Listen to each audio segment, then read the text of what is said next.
nos envolva na sua paz, na sua luz e na sua bondade. Eu gostaria hoje de fazer uma reflexão com vocês a respeito de um episódio que é bastante curioso e bastante interessante de nós estudarmos, de nós analisarmos, e que está registrado no Evangelho de Mateus, capítulo 14, a partir do versículo 12, que é o episódio da multiplicação dos pães.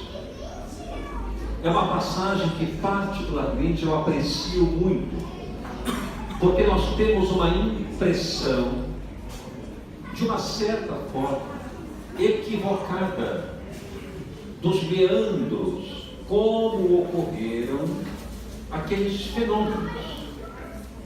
E vale a pena nós meditarmos, trazendo para o aspecto natural e coerente esse episódio. Eu vou aqui resumi-lo para que nós possamos recordar e depois vou fazer uma pequena reflexão que certamente vai contribuir para todos nós no âmbito das nossas potencialidades individuais. Nós vamos nos recordar da passagem iniciando com Jesus, que havia se afastado de uma cidade após curar uma série de pessoas. Afastando-se então para o deserto, ele entrou no barco e foi para uma outra parte do rio. A multidão que estava ali ao redor observou o seu afastamento e foi atrás. Quando ele estacionou ali o barco à margem, desceu e se acomodou para repousar, já havia ali uma grande multidão. E Jesus se compadeceu daquelas pessoas humildes, do pastoreio, eram todos pastores de cabras, de ovelhas, que estavam ali sedentos da sua mensagem. Então ele se compadeceu e começou a ensinar, diz o evangelista Mateus. Começou a pregar para aquelas pessoas. E o dia passou, já era dia alto, ele conta, quando então Simão diz para Jesus: Mestre, dispensa essas pessoas, o dia já passou prolongadamente e eles não têm o que comer. Libera-os para que possam ir às cidades circunvizinhas e possam comprar alimentos. Jesus então responde: não é lícito que eles se vão. Dai-lhes vós de comer. E Pedro então diz: mas como? Nós não temos praticamente nada para oferecer. Devemos ir às cidades e gastar uma fortuna trazendo alimento para essas pessoas? Jesus então adverte: o que temos para oferecer? E ele responde: só temos aqui 5 pães e 2 peixes. Então Jesus faz uma coisa que é excepcional, que passa despercebido da nossa análise. Ele diz: traze aqui os 5 pães e os 2 peixes. Avisa para esta população que se sente em grupos de 50. E então, aquela multidão que ali estava começou a se assentar em grupos conforme determinado. E a narrativa conta que Jesus repartiu os pães e os peixes e entregou a cada um. E todos se saciaram. E depois de que se saciaram, sobraram ainda 12 cestos cheios de alimento. É aí que está a chave da nossa interpretação. E também o motivo pelo qual eu escolhi essa passagem para comentar. Então Jesus pega os 5 pães, os 2 peixes, reparte-os e os entrega para toda aquela população. A questão é, sobram depois 12 cestos cheios. O que será que aconteceu? A nossa interpretação precipitada acredita que a multiplicação dos pães se deu por uma ordem de fenômenos sobrenaturais. Jesus multiplicou aquela quantidade de pães e peixes através do seu poder específico e superlativo diante de todas as pessoas, e aí distribuiu-os na direção de todos. Honestamente, eu penso diferente. Eu penso que ali houve uma grande lição. A lição da solidariedade. Jesus, quando veio ao mundo, afirmou claramente que nunca era alguém além de nós, mas alguém que veio ter conosco como amigo, como irmão, e para mostrar que nós poderíamos fazer todas aquelas coisas que ele fazia, e muito mais, se nós quiséssemos, mediante a nossa fé, o nosso esforço, o nosso empenho. Como ele poderia fazer ali alguma coisa, demonstrando claramente que nenhum de nós poderia fazer? Como ele agiria diante da multidão, a ponto de mostrar que nós éramos ali criaturas completamente distantes dele em capacidade? Se ele veio justamente mostrar o contrário, veio dizer ao contrário, que nós teríamos todas as possibilidades de agir como ele agia. Bastaria que tivéssemos fé suficiente para crer em nós mesmos e crer na onipresença e no apoio de Deus. O que eu penso que ali aconteceu? Vamos analisar. Normalmente, naquela época, quando as pessoas faziam longas caminhadas, raramente elas saíam sem os seus alforjes com alimento, particularmente pães e frutas, que eram a base da alimentação daquela época. Naquela época as pessoas se alimentavam normalmente de pão, frutas e peixe. Isso era o habitual. Normalmente, quase todas faziam caminhadas a pé ou montadas em jumento. E isso fazia com que elas se protegessem da fome, carregando alimentos consigo de alguma forma.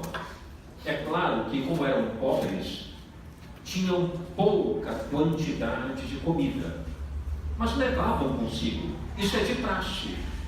Quando nós vamos fazer viagens mais longas, nós normalmente tomamos esse cuidado. A pessoa vai fazer 12 horas, 9 horas de viagem de ônibus.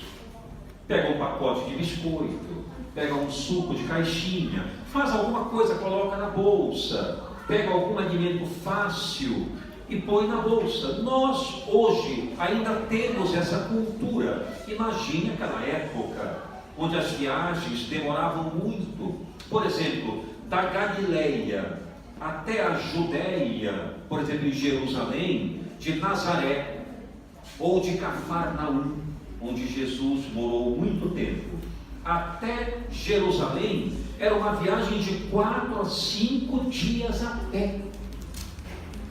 Dá para se imaginar a dificuldade que isso era. Como viajar sem comida? Não é possível. Então Jesus sabia que muitas daquelas pessoas tinham algum alimento nas suas bolsas, nos seus alforjes. Mas como nós temos o hábito sempre de nos proteger, de nos garantir, e muitas vezes temos dificuldade de tomar iniciativas, ficamos aqui em silêncio, aturdidos com outras coisas, preocupados com outros afazeres, e nem nos damos conta de que temos algum recurso. Então o que fez Jesus? Adotou uma estratégia de fraternidade. Pediu ajuda para que as pessoas se sentem em grupos de 50. Ora, muito mais fácil. Conforme a narrativa de Mateus e de Marcos também, havia aproximadamente 5.000 pessoas ali, o que é improvável que fosse esse número. É improvável. Todo aquele território não tinha um contingente populacional muito exuberante. As multidões que acompanhavam Jesus normalmente eram grupamentos de centenas de pessoas que estavam ali na região, com suas casas próximas. Não havia normalmente uma possibilidade de 5, 10 mil pessoas, como juntamos hoje para um grande show. Não é como antigamente se dava. Então, essa estimativa é uma estimativa conforme a tradução da base hebraica ou do aramaico, conforme foi ali escrito o Evangelho. Então, a tradução era muito difícil. Não deveria ser provavelmente 5.000 pessoas, mas um número menor. Mas com certeza era um número grande de pessoas. Então Jesus propõe que se sentem em grupos de 50. Ora, sentando-se assim, cada um começou a retirar das suas bolsas aquilo que tinha. Os discípulos orientaram cada um a retirar dos seus alforjes aquilo que possuía: frutas, pães, outros alimentos, e ensinou-os a repartir. Jesus também contribuiu com isso. Pegou os 5 pães e 2 peixes que estavam com eles no seu quinhão e também repartiu. Ele disse: traze-me aqui o que temos. Trouxeram, e ele repartiu, e os outros também. E quando perceberam, todos se saciaram, e ainda sobraram 12 cestos cheios de alimento. Isto é uma metáfora. Embora deva realmente ter ocorrido, não sabemos se a numeração é essa, 12 cestos. Naquela época, como eu disse, a tradução era muito complexa, muito difícil de se fazer. Havia uma palavra para muitos significados, igual como é, por exemplo, a palavra manga. Manga de camisa, manga fruta, manga de deboche. Ele está mangando de mim. A palavra manga tem muitos significados. Aí imagine aquela época onde a pobreza de palavras era muito grande. Então havia muitos significados, dificultava a tradução. Mas de qualquer maneira, sobraram alimentos. O que isso nos quer dizer? Quando pensamos quando pensamos nesse episódio dessa forma, em tocante à solidariedade das pessoas, fica muito mais fácil de entender o comportamento de Jesus, ensinando solidariedade e fraternidade. Essa passagem é belíssima. Vejam quanto ensinamento. Jesus propõe: o que temos para oferecer? Temos 5 pães e 2 peixes. Então traze aqui. O que quer que ele tenha feito, ele fez a partir desta quantidade de alimento: 5 pães e 2 peixes. Que sinal isso nos traz? O sinal de que, sem a nossa cooperação, sem o nosso esforço, sem algo que ele não faça, nada ele pode contribuir conosco. Ele não pode tomar uma iniciativa sem que nós nos adiantemos com a nossa capacidade de ação.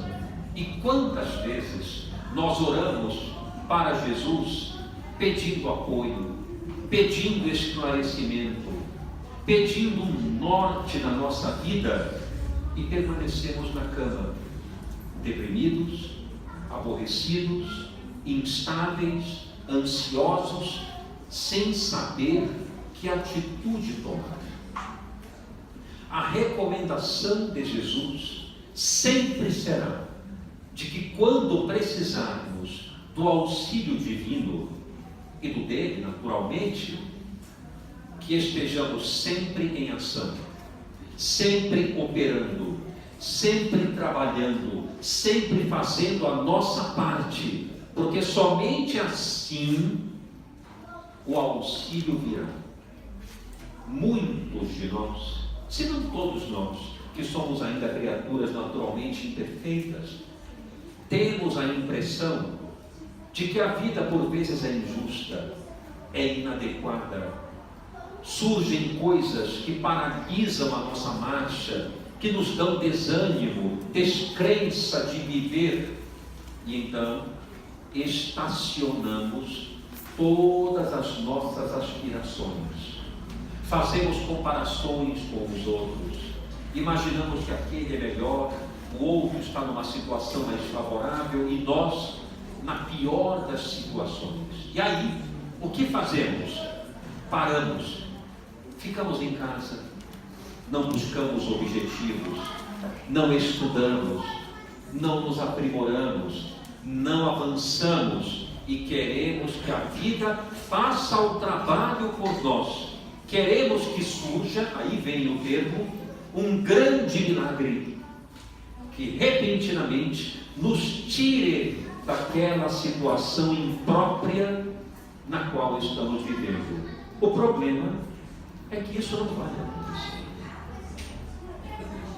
Não esperemos ações da vida sem que antes tomemos medidas para melhorar as nossas próprias condições.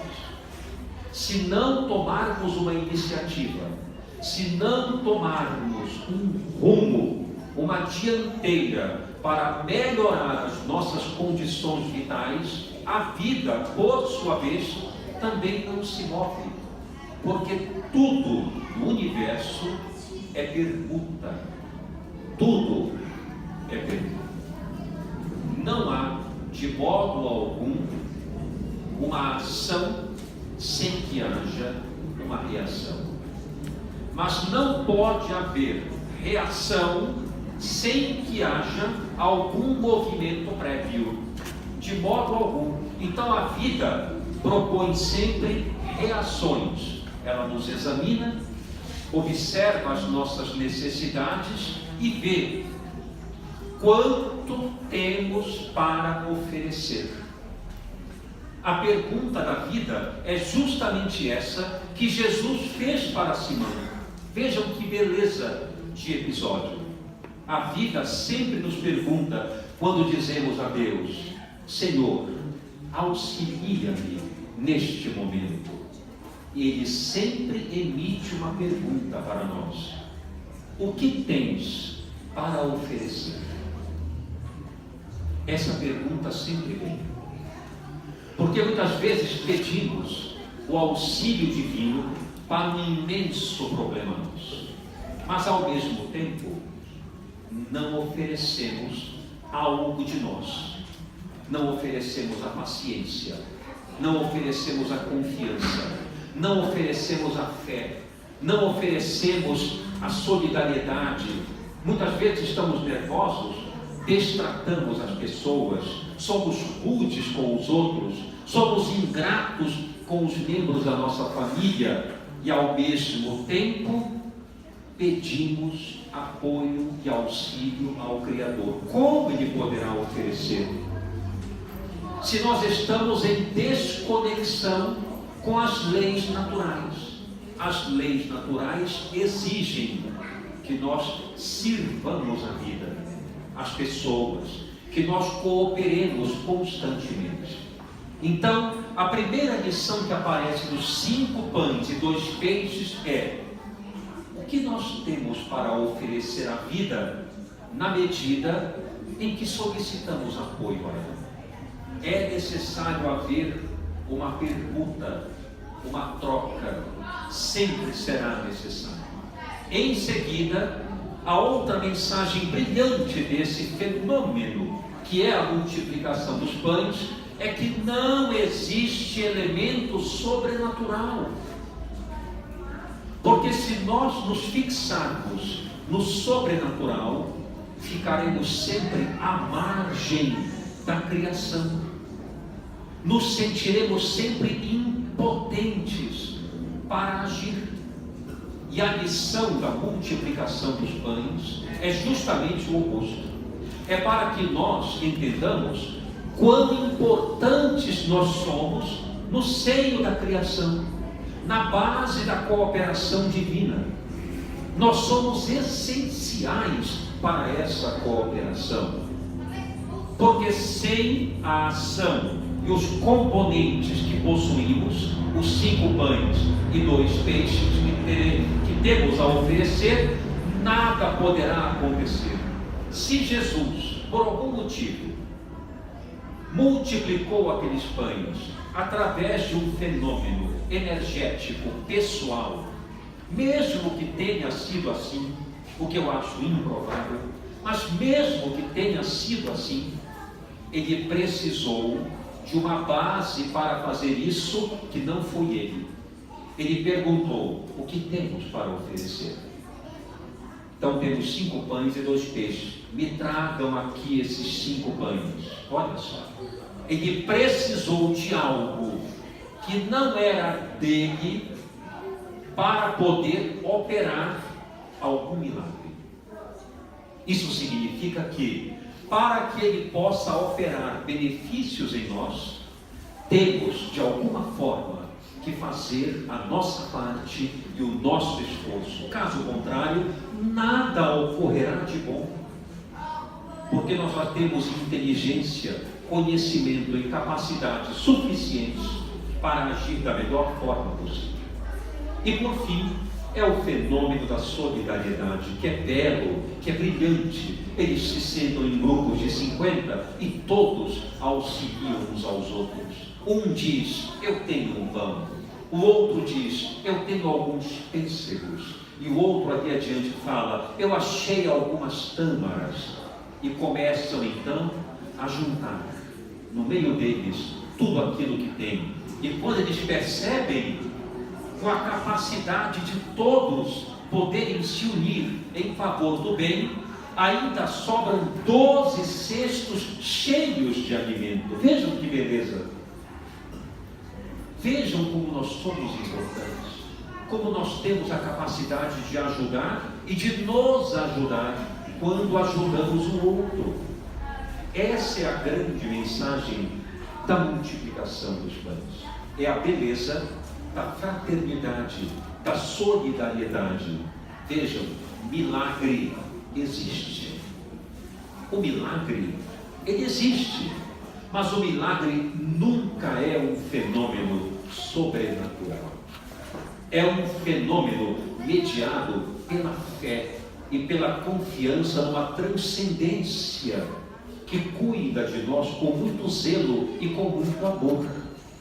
Quando temos fé, quando temos aquela certeza absoluta da existência e da bondade de Deus, tudo se modifica na nossa vida. Os problemas não deixam de existir, mas as soluções também não. Porque sem problemas, ninguém cresce. Quem desejar aqui uma vida calma, perfeita, natural e sem dificuldades, acredite, nunca irá avançar. Porque nós somos ainda criaturas aprendizes, e o aprendiz sem escola e sem exame nunca se adianta. Se não houver testes, provas, estudo, matéria, disciplina e educandário, nunca daremos um passo à frente. E esses elementos, matéria, disciplina, prova, teste, educandário, representam os problemas, os desafios, as dificuldades que todos devemos passar para ganharmos diligência e destreza, como agir, em como atuar na vida, e vamos ganhando liberdade, vamos ganhando competência, e tudo vai ficando mais fácil, tudo vai ficando mais ameno de passar, porque os problemas não desaparecem, mas as soluções também não, sempre surgem. Concluindo essa mensagem, eu vou prosseguir aqui contando um outro fenômeno que diz respeito a essa mesma passagem, para assimilarmos definitivamente aquilo que eu quero transmitir. Prosseguindo o capítulo 14, mais adiante da multiplicação dos pães, quando o povo se dispersa, Jesus também se afasta e segue a pé pela margem do lago de Genezaré. Os discípulos sobem no barco e Jesus diz: eu vou caminhando, ide vós. Eles sobem no barco e vão adiante. Já estava de noite e Jesus caminha a pé pela orla em meditação. Repentinamente instala-se uma tempestade e o barco começa então a ameaçar sossobrar.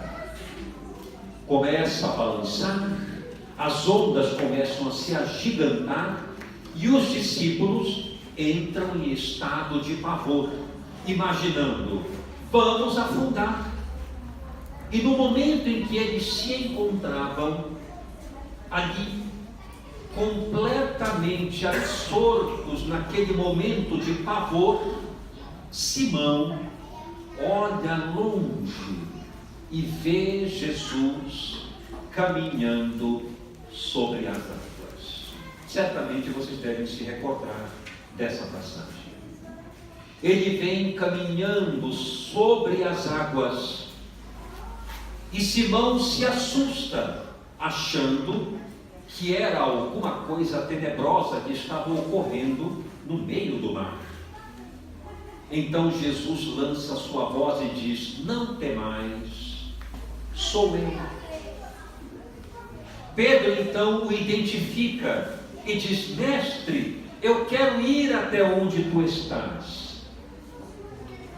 E Jesus diz: então vem. Pedro salta do barco e pisa sobre as águas e começa a andar. Mas a fé, conta o evangelista, titubeou, vacilou e ele afunda.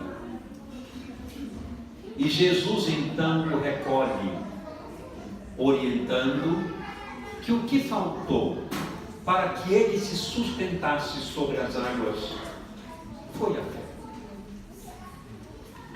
Uma outra passagem magnífica que não tem nada, absolutamente nada de sobrenatural. Jesus não caminhou propriamente sobre as águas, porque ele não faria isso.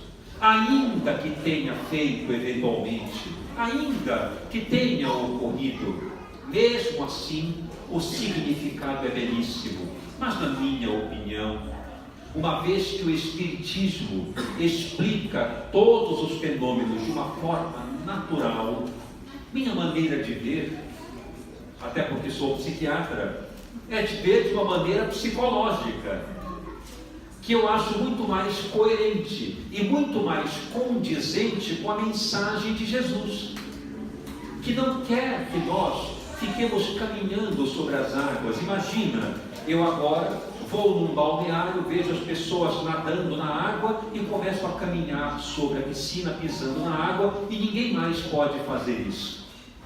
Por que eu faria algo assim? Para que as pessoas se sentissem diminuídas? Claro que não.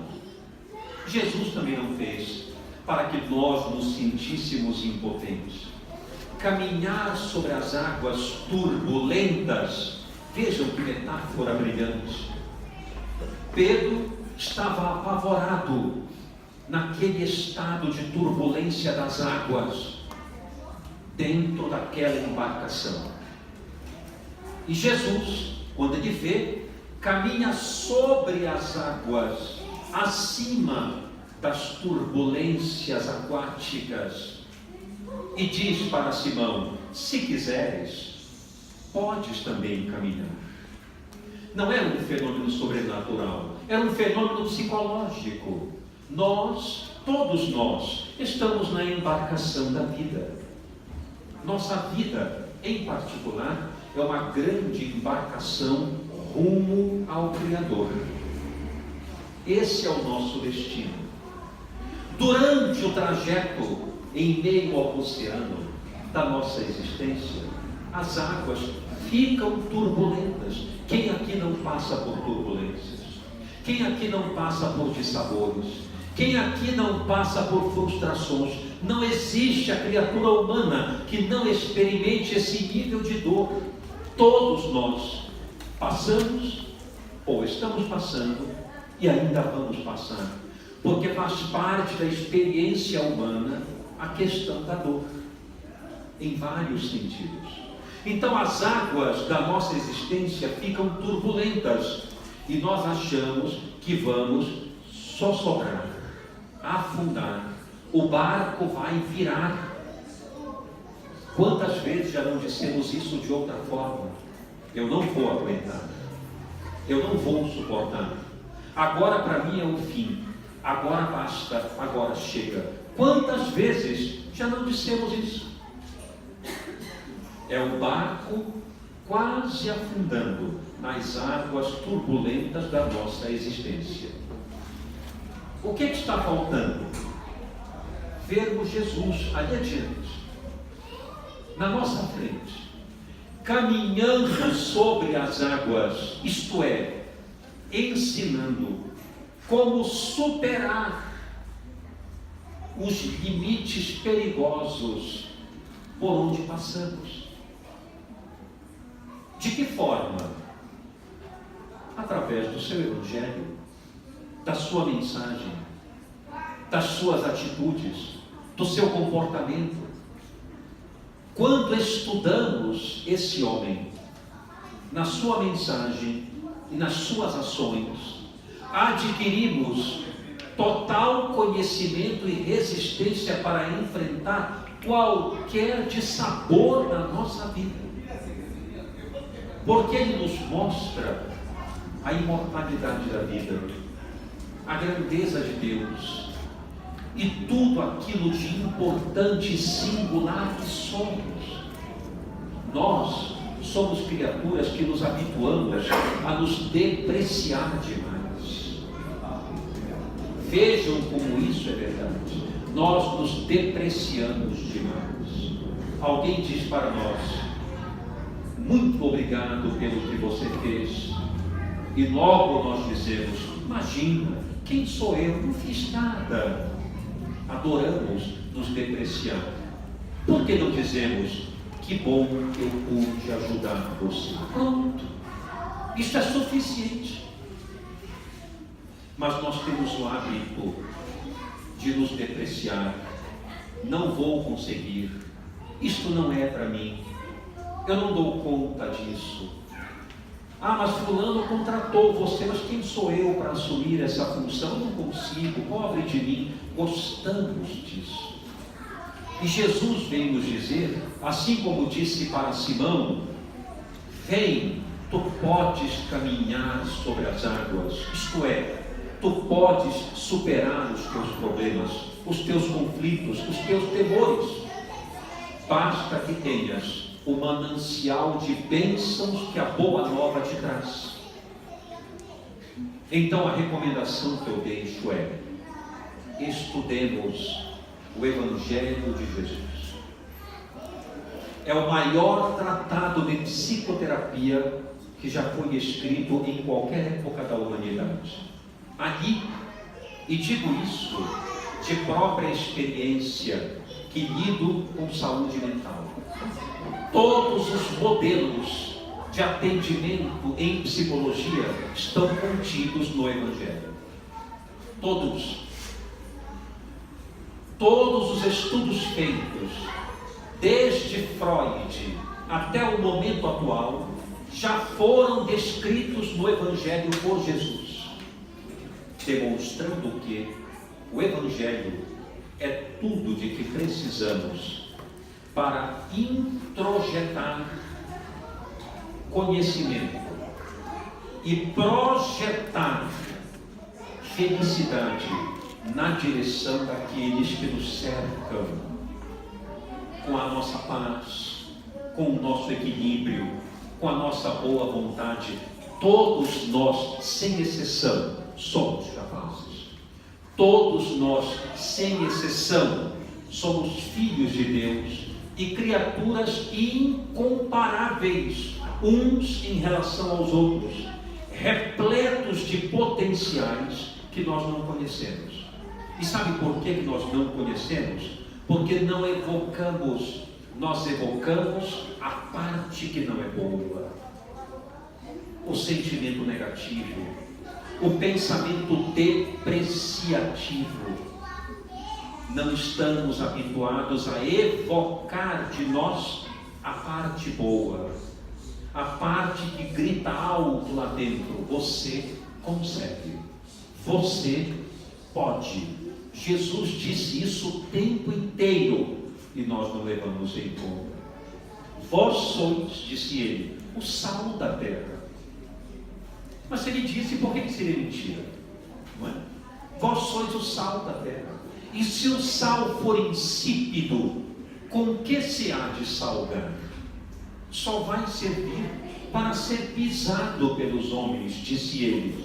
Olha, se isso não é verdade, se nós não soubermos usar o nosso sal, isto é, se nós não soubermos dar sabor à vida, com a nossa alegria, com o nosso otimismo, com a nossa coragem, com a nossa capacidade, se não soubermos injetar sal na vida, ou seja, se ele for insípido, se a vida for sem gosto, para que vai servir?